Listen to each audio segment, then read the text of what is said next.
بسم اللہ الرحمن الرحیم۔ آج کی ویڈیو میں ناظرین میں آپ کو قارون کے بارے میں بتاؤں گی کہ قارون کون تھا۔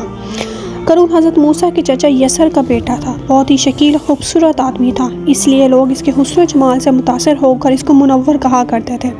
اس کے ساتھ ساتھ اس میں یہ کمال بھی تھا کہ وہ بنی اسرائیل میں تورات کا بہت بڑا عالم اور بہت ہی ملنسار اور بااخلاق انسان تھا، اور لوگ اس کا بہت ہی ادب و احترام کرتے تھے۔ مگر بے شمار دولت ان کے ہاتھ آتے ہی اسی کے حالات میں ایک دم تغیر پیدا ہو گیا، اور سامری کی طرح منافق ہو کر وہ حضرت موسیٰ علیہ السلام کا دشمن بن گیا اور اعلیٰ درجے کا متکبر اور مغرور بن گیا۔ قرآن مجید فرقان حمید میں قارون کا ذکر 4 مرتبہ آیا ہے، اور اسے فرعون اور حامان کے ساتھ بدکاروں میں قرار دیا گیا ہے۔ تورات کے مطابق اس کا نام کورہ تھا، اور بظاہر اس نے حضرت موسیٰ علیہ السلام کا دین بھی قبول کر لیا تھا۔ نماز پڑھتا تھا، تورات پڑھتا تھا، مگر ریاکار اور کمزور عقیدے کا انسان مکمل ایمان نہیں رکھتا تھا۔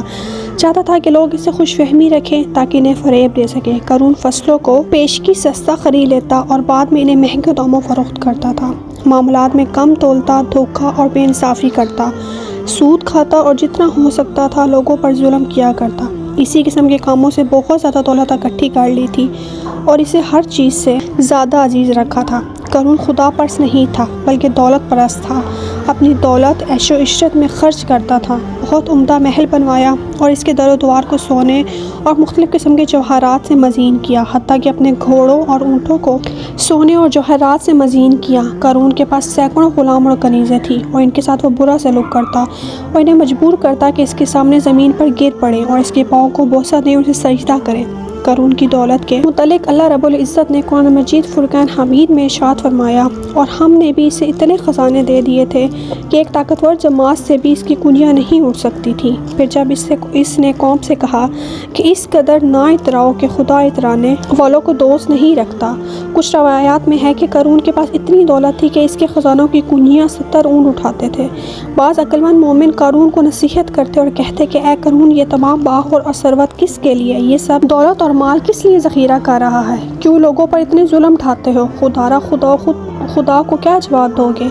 لوگوں کا حق کیوں پامال کرتے ہو؟ غریبوں اور ناداروں کی کیوں مدد نہیں کرتے؟ نیک کاموں میں کیوں قدم نہیں بڑھاتے؟ قارون غرور اور تکبر میں جواب دیتا کہ کس کو ان باتوں کا حق نہیں پہنچتا کہ میں اپنی دولت خرچ کرتا ہوں؟ مومن اسے باز کرتے اور کہتے کہ اتنی بڑی دولت حلال سے اکٹھی نہیں ہو سکتی۔ اگر تو نے ناانصافی نہ کی ہوتی اور سود نہ کھایا ہوتا تو اتنا بڑا سرمایہ کار نہ رکھتا، بلکہ تو بھی دوسروں کی طرح ہوتا اور ان سے کوئی خاص فرق نہ رکھتا۔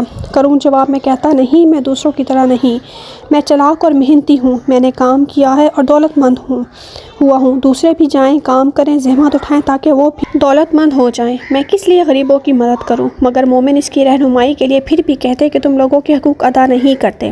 جب ہم اتنی دولت مند ہو گئے اور اگر تم مزدوروں کا حق ادا کرتے تو اتنے ثروت مند نہ ہوتے اور اتنے فقیر اور خالی ہاتھ نہ ہوتے۔ اب بھی اگر چاہتے ہو کہ وہ تمہارے ساتھ ہو جائیں اور تم سعادت مند اور عاقبت بخیر ہو جاؤ تو اپنی دولت کو مخلوق خدا کی آسائش اور ترقی میں خرچ کرو۔ دولت کا مار لگا لینا اچھا نہیں۔ دولت کو ان راستوں میں کہ جیسے خدا پسند نہیں کرتا خرچ نہ کرو۔ مگر قارون مومنین کا مذاق اڑاتا اور ان کی باتوں پر ہنستا اور غرور سے انہیں کہتا کہ بفائدہ مجھے نصیحت نہ کرو، میں تم سے بہتر ہوں اور اللہ پر زیادہ ایمان رکھتا ہوں۔ جاؤ اپنا کام کرو اور اپنی فکر کرو۔ جب زکوٰۃ کا حکم نازل ہوا تو اس نے حضرت موسیٰ علیہ السلام کے روبرو عہد کیا کہ وہ اپنے تمام مال سے 1000 حصہ زکوٰۃ نکالے گا۔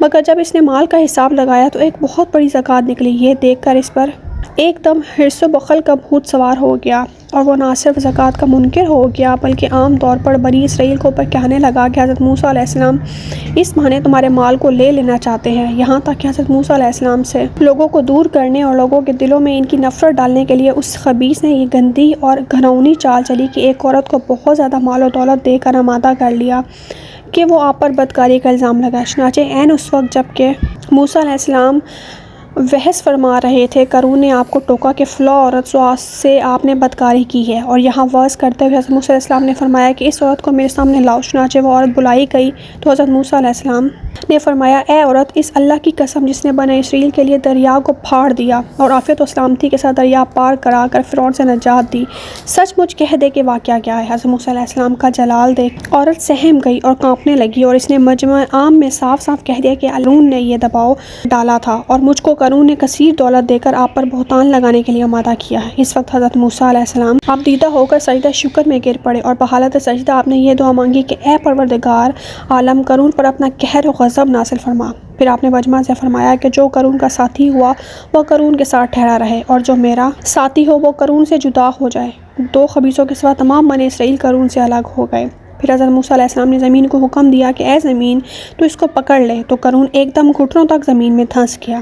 پھر آپ نے دوبارہ زمین سے بھی فرمایا اے زمین اس کو اور پکڑو، تو کمر تک زمین میں دھنس گیا۔ یہ دیکھ کر قارون رونے اور بلبلانے لگا اور قرابت اور رشتہ داری کا واسطہ دینے لگا، مگر آپ نے کوئی التفات نہ فرمایا، یہاں تک کہ وہ بالکل زمین میں دھنس گیا اور غرق ہو گیا۔ دو منحوس آدمی جو قارون کے ساتھ ہوئے تھے لوگوں سے کہنے لگے کہ حضرت موسیٰ علیہ السلام نے قارون کو اس لیے دھنسا دیا تاکہ قارون کے مکان اور اس سے خزانوں پر خود قبضہ کر لیں۔ علیہ السلام نے اللہ رب العزت کے حضور دعا مانگی کہ قارون کا مکان اور خزانہ بھی زمین میں دھنس جائے۔ قارون کا مکان اور خزانہ بھی، جو مکان بھی سونے کے تھے، وہ سب زمین میں دھنس